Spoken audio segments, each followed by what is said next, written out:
Hey everybody, it is here. This is the Simplified Teacher Planner, and I am so excited to be walking through it with you. First off, I just want to mention the packaging. It was beautiful in this teal box. It came shrink wrapped and then bubble wrapped and then wrapped again. So they really want to make sure it gets to you in one piece because it is such a beautiful planner.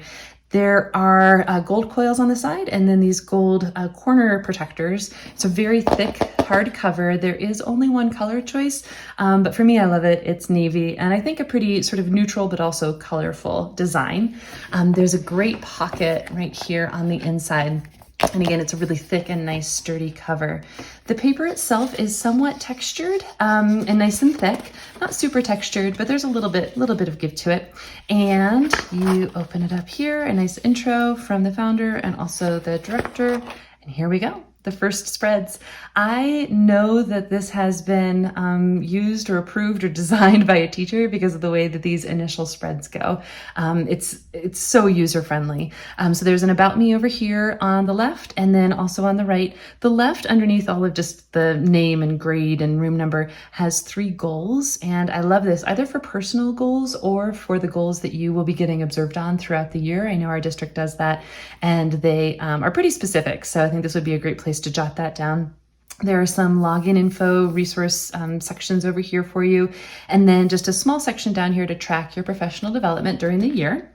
The tabs themselves are great. You can see, I'm going to try to catch it in the light here. They are laminated and they come down a little bit onto the page, but not a whole bunch. So it's never going to interrupt anything that you'll need to write on, which I greatly appreciate. I've had planners in the past where the tab has gone into the area where you're supposed to write, and you can't do that. So this is the prep section. And again, just an amazing place, especially now when so many things are unknown. I think this is still a great area where you can do a lot of sort of dreaming and scheming for the year ahead. So on the left, there's a looking back, what worked last year, what didn't work last year. And then on the right, looking ahead, ideas for new routines and things I'd like to do with my class this year. There's some really great guiding questions up on top, some examples of some goals to jot down. So again, I love that before the year even begins, to really start getting some ideas down, right? We see so many great ideas, and this is a great sort of central place to write all of those. A space for weekly routine and also daily routine. And what I love is that this is not for students yet. They're still talking about you as the teacher. So on Monday through Friday, what are some things that you can do that day to help yourself become more productive? This is all from the Simplified Planner line. And so it's all about making things work smarter, not harder, right? And so I love that, right? That we're not even really getting into the whole student section yet. It's still just creating these routines and plans for you as the teacher, building in some self-care and trying to streamline a lot of the processes that we have to do every day. Over here, a daily routine. Right, so it talks about, okay, before school and after school. I try to get a lot of stuff done actually during school, like during my planning. Before school is always a little rough because I'm not a morning person and I have my 9-year-old daughter. And so then after school, is where a lot of those things can come in. But as you guys know, right, anything you can do, just writing the date on the board the night before, the afternoon before, right, makes such a big difference the next morning. You can walk into a class that's ready to go. The next section here is class. And this is actually a 2-page spread. So there's student, parent, phone, email, username, and password. And oh, how I wish I would have had this last year in 5th, because our district allows 5th graders to choose their own passwords. And it was an absolute disaster because, of course, the second they forgot, they'd have to go through and reset their password. It was a mess. So while we tried to give them, like an idea as to what their password should be, as you guys know, nothing ever goes according to plan. So this is just a nice little, section here. There are 6 spreads of this. So if you do have multiple periods, this would work really well for all of that. Let me get to the next section here. Here we go. Oh, actually, before we get to the next section, this is at the end of the class, and this is where you're going to get a bit more into your core values in your classroom as a teacher with your students, and then procedures themselves. And then kind of a nice little vision board, right? An education inspiration vision board. This is a space for quotes, ideas, big dreams for your next year, pictures, again, anything that really can just get you inspired. So just having these spaces in your planner, again, before any of the actual schoolwork starts, I think is just so powerful and just awesome. This 2-page spread, I actually was going to mark with one of those magnetic page markers. I got a few from this company and they're so cute because I think this is huge. And the fact that both of these, again, are just on one open spread, if you think about how you can wrap your class up at the end of the day, leaving this open just in case, right? Especially, you know, I'm a single mom, so if my daughter wakes up, right, I have to stay at home. So just leaving this info out for whomever is going to be there the next day is so helpful. And if it's you, great, just flip to the lesson you need to do. But there's substitute info on the left and then emergency info on the right. And again, I just love how these are on one spread. And so whoever is visiting your classroom can get all of the necessary information they need to right off the bat.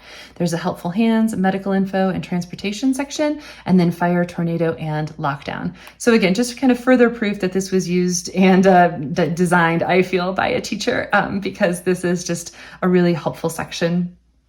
Checklists is the next section, and there's 6 spreads of this. What I've done in the past is I've written my student's name over here on the first page, and then from then on, I've cut down this line so that way I can just flip the smaller checklists, but the names stay the same. So you don't have to rewrite them a bunch. But again, if you're somebody who teaches different periods, or if you do switch classes for math or literacy, right, this would be a great spot to jot all of those down. Calendar comes next. We have a 2020, 2021.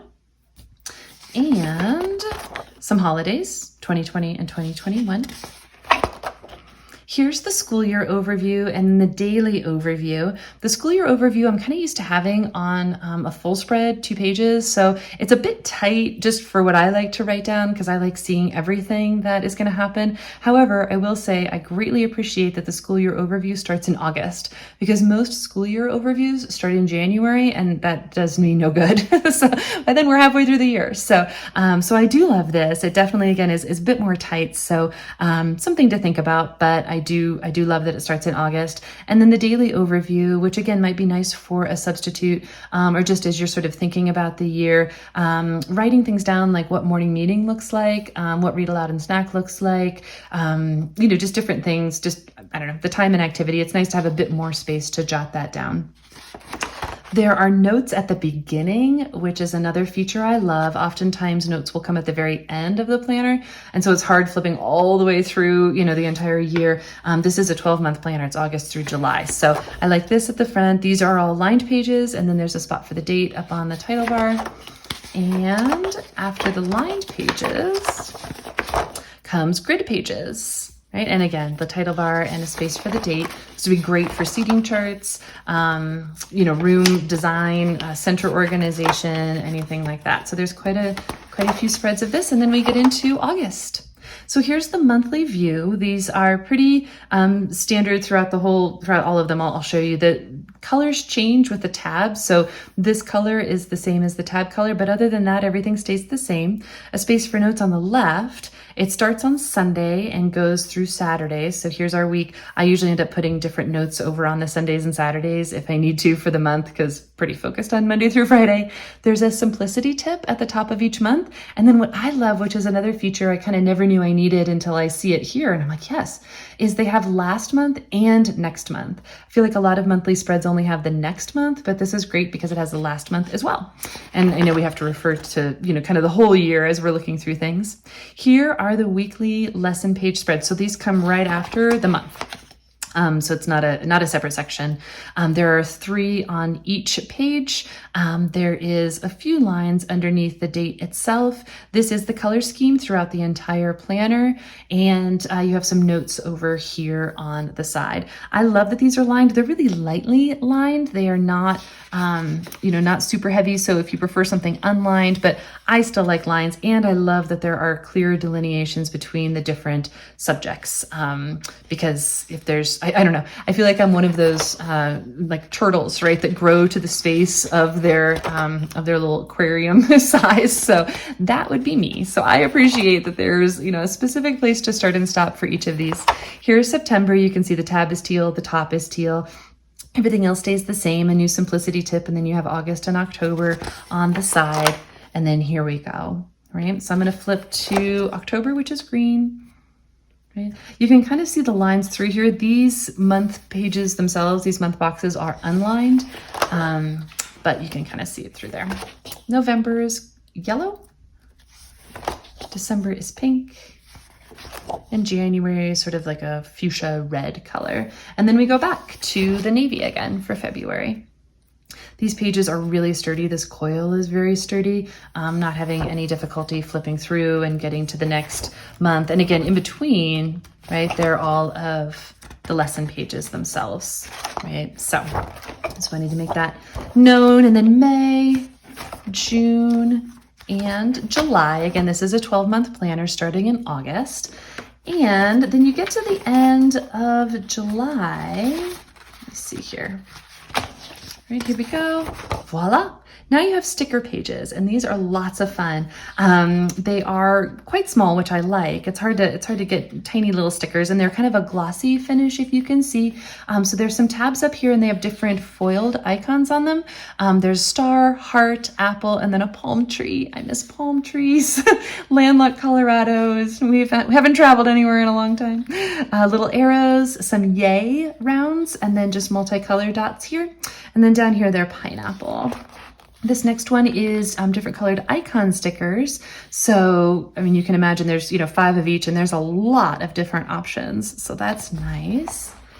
These are lots of fun. I love these for planners. There's a first day of school, last day of school, holiday break. There's no school, meeting, planning day, laminate, and make copies. I would run out of this probably the first week, but they're awfully cute. These hearts are individual. There's little ones along the way. And then these I also love. And again, there's some blank ones back here, again, also with glossy. You would probably need to use a Sharpie to write on these. Maybe ballpoint would work, but I know my Flair would not, but that's okay. And we have meeting, planning day, laminate, field trip, party time, need coffee, test day, grades due, make copies, and no school. And so that's for each of these 8 colors. And then you have blank ones over here as well. And that is the Simplified Teacher Planner. It is gorgeous.